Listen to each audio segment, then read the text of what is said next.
Olá, ouvintes do podcast Mari pelo Mundo, bem-vindos a mais um episódio. Hoje a gente vai conversar com a Mara, que mora na Holanda, conhecer a história dela de imigrante e saber um pouquinho mais sobre como é morar nesse país que é maravilhoso.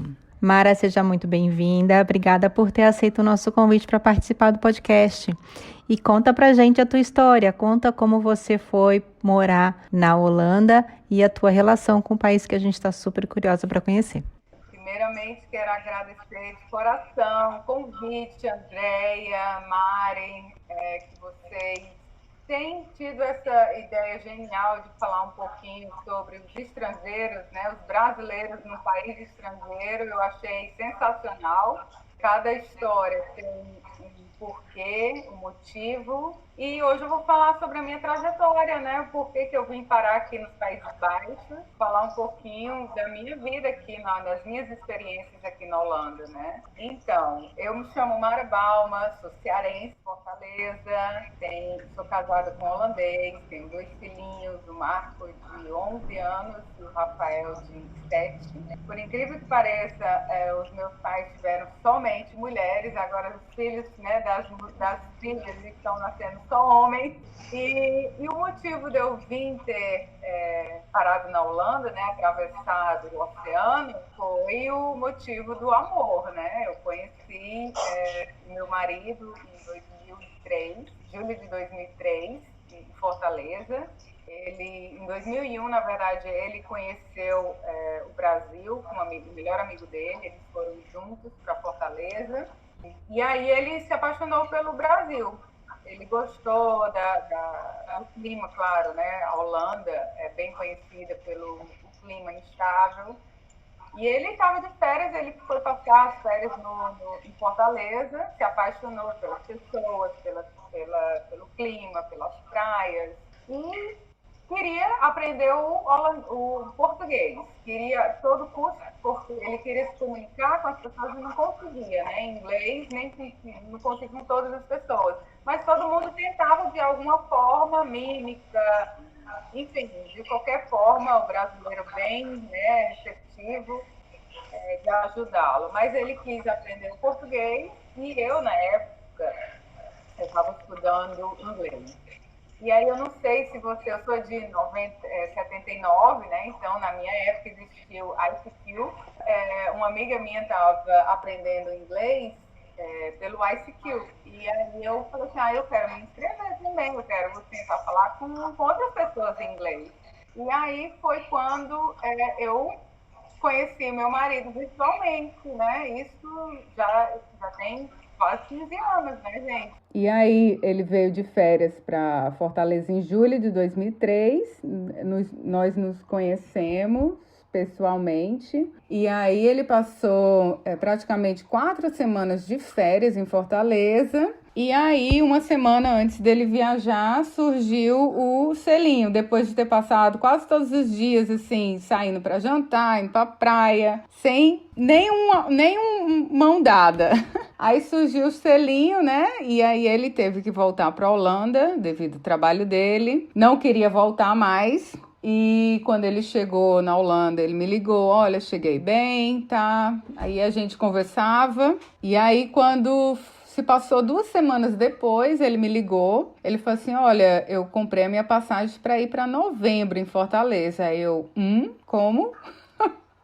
E aí eu percebi que não era mais, assim, só uma afinidade entre amigos, né? Mas eu ele tá nos Países Baixos, eu tô aqui em Fortaleza, vamos deixar acontecer. E aí a conversa, a questão do fuso horário também, eu trabalhava na época, eu era consultora do Sebrae na área de design, então eu chegava em casa às 6 da tarde, que já era super tarde da noite, e ele esperava eu chegar para ligar, para falar comigo, então eu senti um interesse. Na época, a ligação do Brasil para a Holanda era caríssima, né?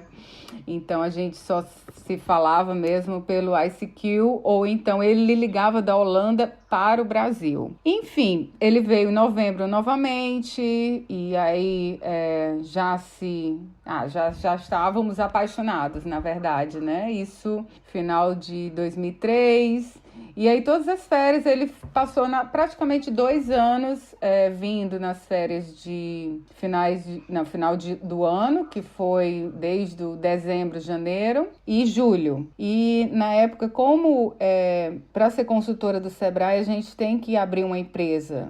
Não sei se vocês conhecem, mas eu tive que abrir um CNPJ e aí eu trabalhava como consultora, e então na verdade, eu tive que dizer que eu tinha que parar, né, de trabalhar, porque eu queria viajar para a Holanda e queria estar junto com ele. Mas isso demorou 2 anos. Esses 2 anos ele ficou indo e vindo.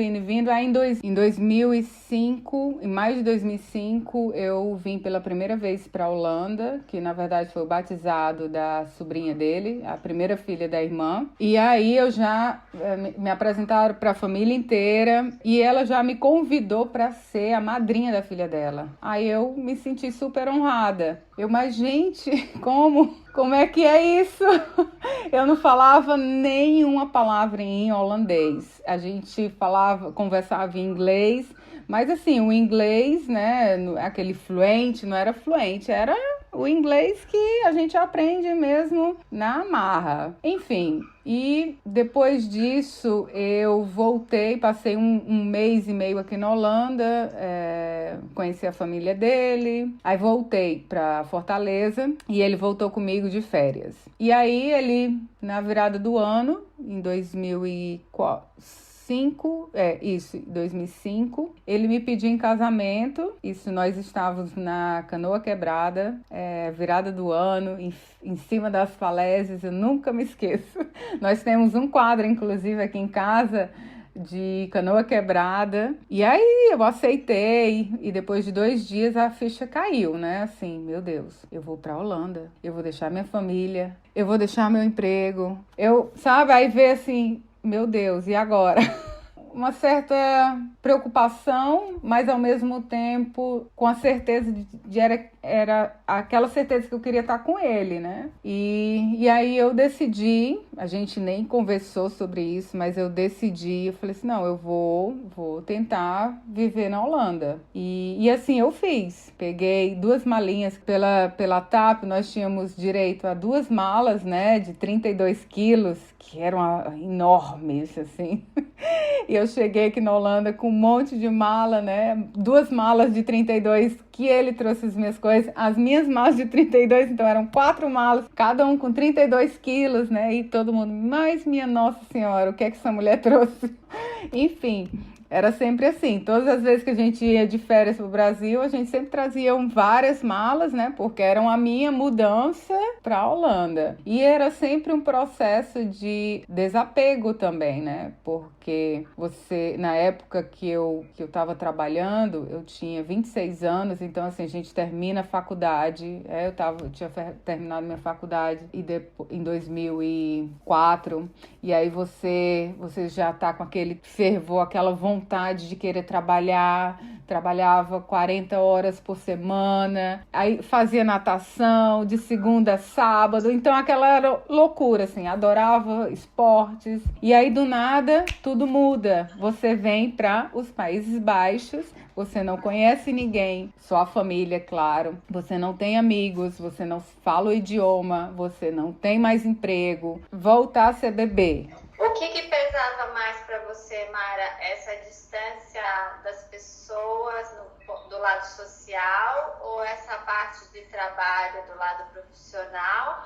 Ou mesmo outra pergunta, já que você é do Nordeste, o clima é completamente diferente. Completamente. Né? Também isso era uma questão. Olha, Mari, quando eu cheguei aqui na Holanda para morar, foi dia 24 de novembro de 2005. Nunca me esqueço, porque nós tivemos uma tempestade de neve. A Holanda não tem tempestade de neve. Assim, na Holanda neva. Nós temos períodos frios, mas nevar, ser tempestade de neve, não tem muito. Principalmente agora, né? O clima vai estar sendo alterado. Eu passei 10 horas viajando. Quando eu cheguei na Holanda, eu saí do aeroporto, eu tive que ficar quase 7 horas no engarrafamento, porque tinha muita neve. Inclusive nós chamamos de leger, o exército, eles estavam entregando lençóis e águas, né? Assim, garrafas de água. Mas sim, o impacto climático foi muito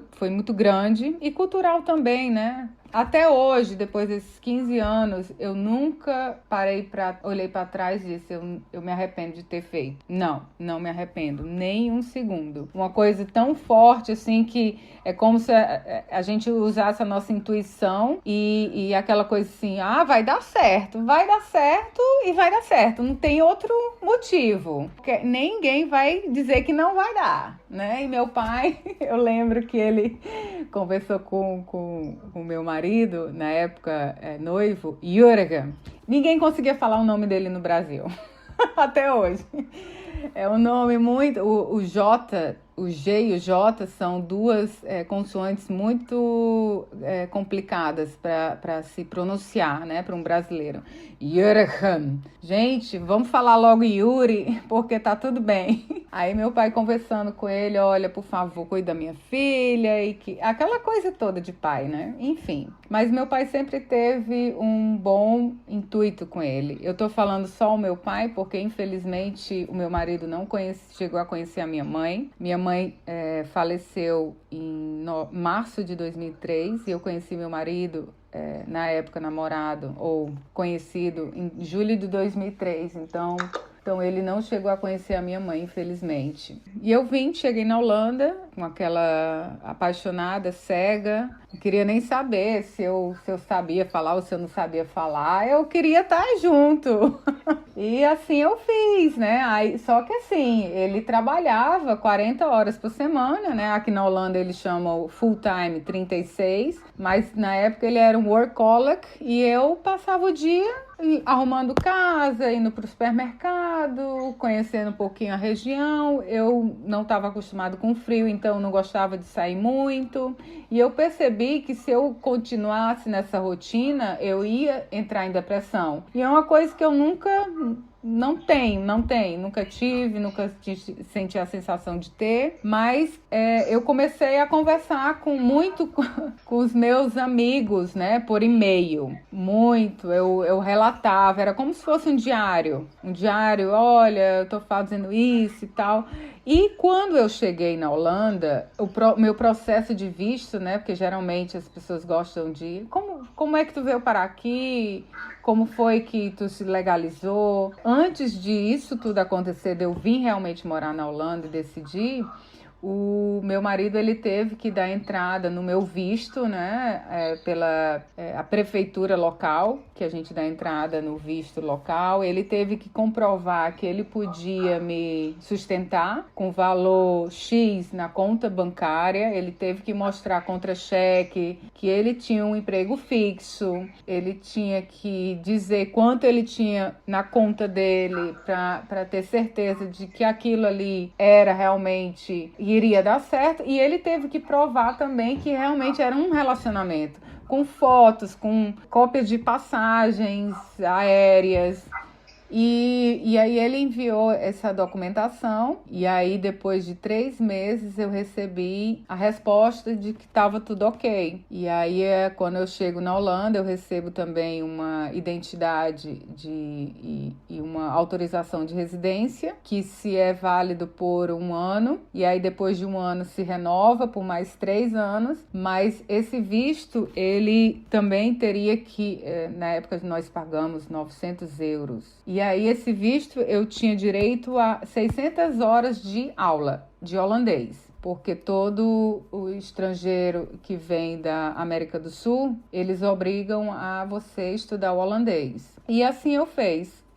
Foi a melhor coisa que eu fiz, para ser sincera, aprender o idioma. E aí eu comecei a estudar isso, eu cheguei em novembro, né, 2005, em maio de 2006, as aulas já tinham começado, em fevereiro, e em maio eu recebi a carta da prefeitura de que eu poderia começar as aulas. E aí eu fui, assim, com todo gosto. De segunda a sexta, de 9 às 12, foi super intensivo. Essas 600 horas eram divididas anualmente, né? E eu teria que passar duas provas. A prova de línguas, no caso, escrever, ler, escutar e falar. E também teria que passar na prova de integração, que é saber como funciona o sistema de educação, o sistema de saúde, a mentalidade dos holandeses. Então, todas essas provas, graças a Deus, eu passei com notas boas. Eu tinha um foco, era aprender o holandês. Não trabalhava, não tinha filho, não tinha amigos ainda. Falei assim, agora ou nunca. Essa chance eu não vou ter depois. E assim eu fiz. Aí eu conversando com meu marido na época, ele falou assim, olha, se tu quiser trabalhar na tua área, tu vai ter que estudar mais um ano. Aí eu olhei pra ele, putz, mais um ano, então vamos, né? Aí eu acabei estudando 2 anos, consegui um nível que hoje é o nível, eu trabalho numa empresa há 11 anos, numa empresa holandesa, eu também sou pedagoga, e eu trabalho com crianças de 4 a 12 anos, e assim, foi a melhor coisa que eu fiz na época, porque estudando na escola de holandês, eu senti a necessidade muito de conversar com as pessoas, de ter contato social. E como eu já estava na Holanda, então uni o útil ao agradável, né? Falar com os holandeses. Aí eu entrei em contato com a minha coordenadora do curso, e aí eu perguntei se eu poderia fazer alguma coisa, como é que eu faria. E ela disse que na época tinha trabalhos voluntários, que é uma coisa muito comum aqui na Holanda. E eu falei assim, eu aceito e eu vou. E aí, como ela tinha já visto meu currículo, ela falou assim, olha, tem uma escola aqui perto que não dá 10 minutos de bicicleta e você pode começar dia tal. E aí eu fiz a entrevista, passei, eles me proporam 3 dias na semana, 1h30, e eu ficava com as crianças, porque aqui na Holanda as crianças vão para a escola de 8h30 às 2h30, e na época eles tinham uma pausa de 1h30. Então nessa 1h30 eles não têm uma creche que dão suporte na escola, eles têm ajuda dos professores, de mães, tudo voluntário, né? E assim eu também fiz. E esse trabalho voluntário acabou sendo que a prefeitura também ajudava.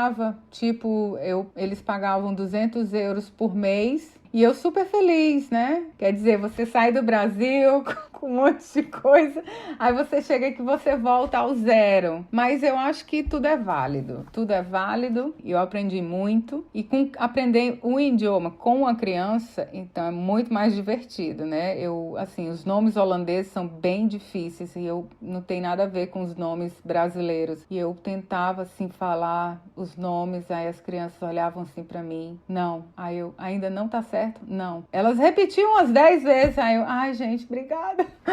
Mas foi muito legal. E até hoje eu faço isso, né? Eu trabalho com crianças, mas assim, a minha paixão pelo turismo surgiu, na verdade, minhas melhores amigas são envolvidas com turismo, indireto ou direto, e eu sempre ouvi falar, tudo era envolvendo o turismo. Só que eu estava tão bem na minha área que tá, legal, eu vou com vocês, mas, né? E aí, quando eu vim morar aqui, eu comecei a receber meus familiares, amigos, fazer roteiros. Eu queria levar todo mundo para os lugares que eu tinha descoberto aqui na Holanda, que eu me apaixonava, e fazer questão de levá-los, né, para esses lugares. E aí a coisa foi ficando mais, assim, concreta. Depois que eu viajei com as minhas irmãs, nós só as irmãs, sem marido, sem filho, só as irmãs, nós fomos para uma viagem no sul da Itália, Roma, Nápoles e Capri, e nós passamos 5 dias maravilhosos, inesquecíveis, coisas que a gente tinha feito como adolescentes, nós conseguimos fazer isso na fase adulta, então foi muito importante, até mesmo para a gente se conhecer melhor como irmã. Então é uma coisa tão assim, diferente, né? Você tem os momentos de férias no Brasil, mas sempre aquela coisa muito cheia, intensiva, e que você acaba deixando alguns momentos únicos. E aí, esses 5 dias, veio a ideia, conversando com minhas irmãs, Eu falei assim, gente, olha, eu quero trabalhar com turismo, eu quero mostrar a Holanda para os brasileiros que estão vindo. E aí, lendo uma revista, surgiu um nome, Guia Personalizado. Aí eu, gente, o que é isso, né?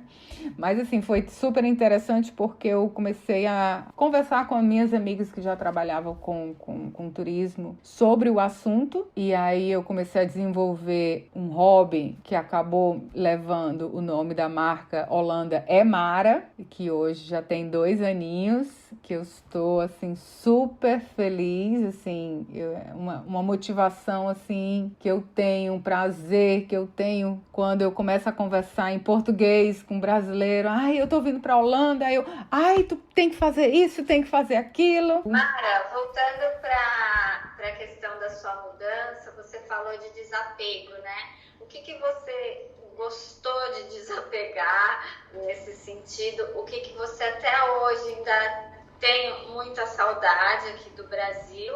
E qual que é a grande diferença de morar aí, que você se acostumou, aprendeu a conviver? Porque os europeus são um pouco menos consumistas, têm um padrão de vida diferente, tem várias coisas culturais, né? E para você, o que foi mais legal, mais difícil, um aprendizado, uma coisa que você ainda sente muita falta?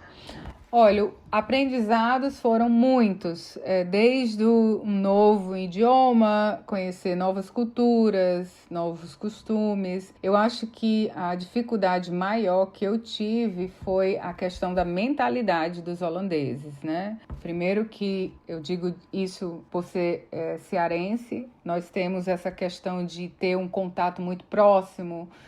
Olha, eu tô passando aí sem compromisso, com agendas, com horários, pelo menos assim, né? No lazer, você não tem aquela pressão. E aqui eu senti isso muito forte, de chegar no horário, assim, eles falam, chegue 5 minutos antes, é melhor do que chegar 1 minuto atrasado, né? Então, isso é uma raiz muito forte que a criança já aprende isso já desde 4 anos, quando ele vai para a escola. Então, quer dizer, eu tive que ser reeducada. Essa é a palavra correta. Ai, não, calma, vamos dar certo, vai dar certo. Sim, mas como vai dar certo? Meia hora, vamos. Calma, vai dar certo. Então, aquela coisa de vai dar tudo certo, né? É uma coisa muito cultural nossa. E então eu tive muita dificuldade e meu apelido no início, na casa dos meus sogros, era Frau depois, que significa a senhora depois, né? Eles falavam em português. E aí eu levava na mão, deixa pra lá, é isso mesmo, né? Mas aí com o tempo você vai percebendo que isso é importante na cultura deles, porque isso é uma forma de você respeitar o tempo deles. Se eles se eles marcaram contigo às 8 horas da noite, vai ser 8 horas da noite. Não sei como, mas vai ser. E exatamente 8 horas a pessoa tá ali na tua porta. Então, são essa mentalidade, né, de ele ver como um compromisso, uma hora marcada, ser um respeito pela pessoa. Isso daí é outra coisa. Eu aprendi a cozinhar, né? Você sai da sua casa com seus pais, né? A gente morava com muita gente em casa, então sempre tinha alguém fazendo alguma coisa. E aí eu pensei, gente, agora eu vou ter que me virar, né? Comecei a aprender a cozinhar, coisa que eu não fazia sempre. E eu adorei aprender muitas coisas, né? Agora, sim, o clima é um episódio muito engraçado, porque quando eu cheguei no inverno, eu tinha aquecedor na casa, no apartamento, né? E aí, uma vez, meu marido chegou à noite em casa, eu tinha colocado 26 graus no apartamento. E eu estava de blusa curta e uma bermuda. Isso no inverno. Ele, meu Deus, que calor é esse? Aí eu, gente, eu tô adorando, né? Ele falando assim, olha, a conta de energia veio absurda. Aí eu, tá bom, então vamos botar um cobertorzinho, né? Aí a conta veio menor. Aí sim, né? Depois de 3 meses eu fui me adaptando. Mas o inverno é meio complicado para quem vem do litoral. E eu queria experimentar tudo, né? As coisas assim gostosas, principalmente os queijos, Tudo diferente eu queria experimentar. E eu percebi que aqui a gente não transpira tanto como eu transpirava no calor, né? E aí eu voltei de férias pro Brasil. Aí meu pai olhou pra mim, minha filha, o que é que tá acontecendo? Eu tinha engordado em 2 meses 8 quilos. Aí, minha filha, você tá inchada. Aí eu, ai, meu Deus, então vamos ligar aqui pro endocrinologista. Então são essas coisas que a gente ninguém nunca tinha me dito isso, né? Ô, Mara, e quanto tempo demorou para você se sentir uma moradora mesmo, uma local, uma quase holandesa aí na cidade? Eu acho que o idioma é fundamental. Comecei a me sentir... Primeiro que o holandês, ele te aceita mais. Essa é a minha experiência. Quando você fala o idioma dele, ele vai querer conversar contigo, ele vai querer marcar para fazer alguma coisa contigo. O idioma, eu acho que é a porta para que você consiga ser aceita. E eu fui, graças a Deus, muito, assim, bem acolhida por eles. A minha sogra, ela foi, assim, praticamente uma mãe para mim. Ela fazia... Eu tive ajuda dela, assim... Muita ajuda dela, muita. E eu sou muito grata por isso, porque eu acho que se eu não tivesse tido tanto a ajuda dela na época, eu teria passado por perrengues. Mas assim, por eu querer tanto falar a língua, eu nunca me senti, nem um momento, um peixinho fora d'água. E aí... Tem uma comunidade de brasileiros aí que você tem contato? Tem. Um apoio? Tem sim. Eu conheci um ano depois uma brasileira de Blumenau, que hoje ela é uma das minhas melhores amigas. E eu tenho amigas brasileiras porque a gente necessita, é uma coisa, não tem como. No início eu tentava, inclusive, até não ter tanto contato com brasileiro, porque eu queria tanto aprender o idioma holandês, que eu queria me focar nisso. Inclusive, meu marido queria falar comigo na época português, e eu dizia pra ele, não, agora, às vezes eu tinha uma dor de cabeça, eu falei assim, não, eu vou tentar. E assim, a gente não tinha nem tanta conversa, porque o meu vocabulário não era tão vasto, né? Oi, tudo bem? Tudo. Como é que foi teu dia? Foi ótimo. E assim, aí eu pregava, eu colocava nas paredes, nas portas, os nomes copo, porta. No banheiro eu tinha uma listinha. Todo dia eu aprendia 5 palavrinhas, no dia seguinte mais 5. E foi assim. Mas eu acho que me sentir holandesa mesmo foi quando eu comecei a entender e falar o holandês. E aí, depois de algum tempo, né, depois de 3 anos casada, me casei em 2006, fevereiro de 2006. Casamos no Brasil também. Então, assim, foi uma aceitação também da família, porque eu acho que tem que ter essa aceitação, deles acolherem, deles te protegerem, deles te aceitarem na família. Então, sempre me senti muito aceita. E eu acho que foi um dos motivos maiores que eu nunca tive essa vontade de querer voltar de novo pro Brasil. Mas uma promessa eu tinha pedido pro meu marido. Eu falei assim, olha, a gente vai morar na Holanda, vamos, mas tu vai me garantir que uma vez por ano eu vou estar indo de férias para Fortaleza. Não, garanto. Então tá, então vamos, né? Então foi isso. Essa é um pouco, assim, da minha história. Aí depois eu tirei minha nacionalidade, da entrada na minha nacionalidade. Eu tenho agora não, mas eu tenho dupla nacionalidade. Os meus filhos também têm a dupla nacionalidade. Em casa, a educação é português e holandês, né? Meu marido fala com meus filhos em holandês, eu falo com meus filhos em português. Eles querem responder em holandês, mas enfim, né? Quando eu chego no Brasil, eu finge que eu não escuto. Como? Não tô te entendendo. Aí eles, não, mamãe. Não. Que parte da cultura, assim, que você acha bem importante passar para os seus filhos? Porque eles têm brasileira. um contato muito maior com a cultura holandesa, né? Mas isso. O que assim, você pessoalmente quer que eles aprendam? Eu quero muito que tudo começa pelo idioma, a inclusão social dos meus filhos, começa pela comunicação. Então, o idioma é muito importante quando eu percebo que quando eles vão para o Brasil, passam uma semaninha, eles já estão falando com os primos. Eu sinto a integração, né, social, aquele contato maior, a amizade fica mais forte. Então, eu acho que a cultura que eu posso, a única herança que eu posso levar para os meus filhos é a minha cultura, né? E aí nós assistimos também a palavra cantada, que eu adoro, que é uma coisa bem infantil são músicas bem, com as melodias bem bonitas, gostosas.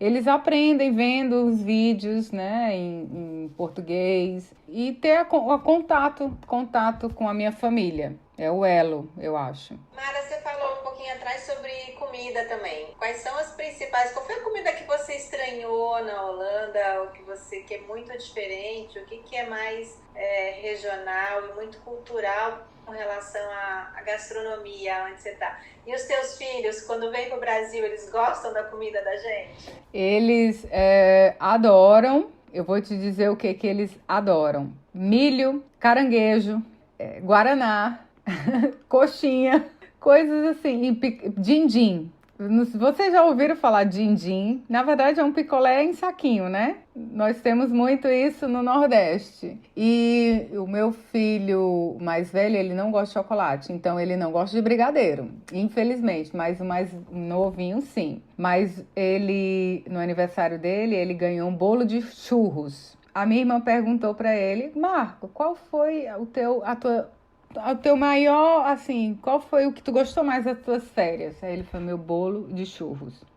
E o segundo? Churros.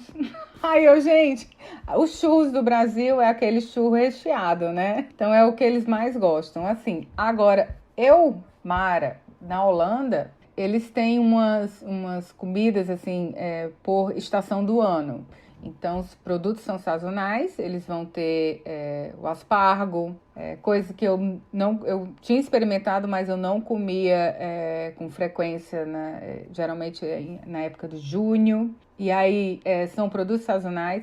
Tem um drópia, que é um bombom, que eu nem sei como é o nome, ele é escuro. Ele tem um gosto tão ruim, mas os holandeses amam. Que eu pensei assim, gente, eu já tentei várias vezes e olha que eu gosto de experimentar, mas esse daqui não entra. E eles comem assim com gosto. Aí o meu filho mais velho, ele é muito brasileiro. E o meu filho mais novo é muito holandês. Aí tudo que o meu filho mais novo gosta, eu falei assim, certeza que o Rafinha vai gostar de drópia. Pois ele adora. Aí tem também o purê de batata, que eles fazem uma combinação com cenoura, com outros legumes, que na verdade foi uma receita criada depois da Segunda Guerra Mundial, né? Que eles teve uma crise financeira muito grande, claro, né? Alimentação escassa, e aí eles tinham que inventar várias coisas. Aí surgiu a pancake, né, o pannenkoek, que nós chamamos aqui em holandês, que é a panqueca. Surgiu poffertjes, eu amo, que são as mini panquequinhas, que é uma delícia, que você faz com stroop, que significa o mel da maçã. Eles fazem como se fosse um melado, que você coloca por cima, aí você coloca aquele açúcar bem fininho, aquele açúcar de confeitaria. O que mais que eu gosto aqui? Tem uma sopa que eles fazem de ervilha, que eu amo, que é servida no inverno, eles gostam muito de sopa no inverno, né? Eles comem muita sopa, muito pão. Os pães aqui são super diferentes, tem mais de 20 tipos de pães diferentes. Gordo, magro, grande, pequeno, com granola, sem granola. Os produtos vindo dos derivados de leite, né, da vaca, queijo, leite, enfim, várias opções. Mara, a gente adorou conhecer a tua história. Super obrigada de novo por ter participado do nosso podcast. E eu sei que você tem mais coisa para contar para a gente. Eu ainda tenho algumas perguntas, mas a gente vai fazer um outro episódio. Quem ouviu até agora, não perca na semana que vem, que nós vamos falar um pouquinho mais de Holanda e do turismo, da cultura e dos costumes desse país que é tão bonito. Obrigada, gente!